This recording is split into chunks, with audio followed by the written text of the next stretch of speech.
Hi, how are you? Oh, lakas-lakas mo. Oh, healthy ko. Oh. Hi, Chay. Ganda ng bulaklak. Naano na siya sa sobrang ulan. Yan, bunga.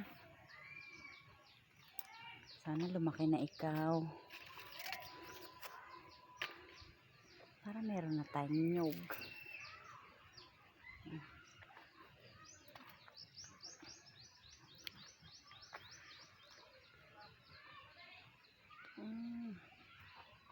Ito gagawin ko tong, pag may pera gagawin ko tong kulungan ng manok. Bibili pa ako ng screen.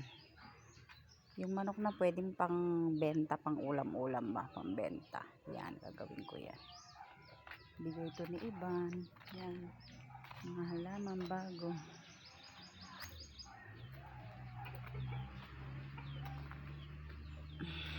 Upo muna. Upo muna. Ew. Bunga. Ito, namumulaklak din ito eh. Ay, naku.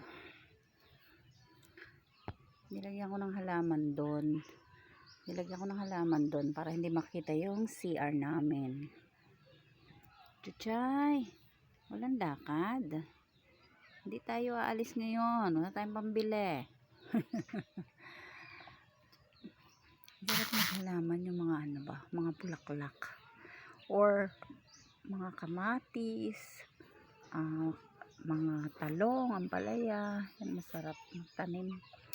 Pag ano, bibili ako ng mga seeds. Kuk.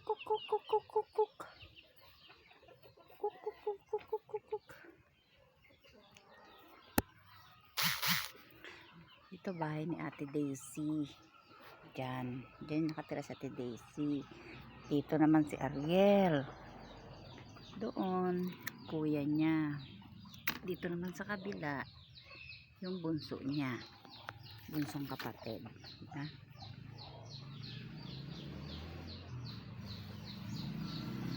Tour ko kayo sa bahay ng bunso nila Ariel. Doon, mama ni Ariel, ate ni Ariel, kuya ni Ariel, bunso nila Ariel. Yan, dito kay Ariel di pagawa. Siyempre kadarating lang namin, di ba pagawa. Oh, tabi-tabi lang sila magkakapatid. Yun ang sa kapatid niya. Ang ganda na ng bahay. Ang daming bunga ng kanyang ano, oh. Diba, ang daming bunga, oh. Yan ang bintana ko sa kwarto. Ito ang akin. Ang tagal lumaki. Pagdating ko rito, oh, 6 na buwan. 6 na buwan na ako rito. Ang tagal pala nitong lumaki, no? Malapit-lapit na. Yan na siya, oh. Kaya dinidiligan ko ng mga, ano, yung mga kanin-kanin. Maganda to, mga pandak lang. Madali siyang kuhanan. Halaman konti. Ito galing kay Iban yan. Sana mabuhay, no?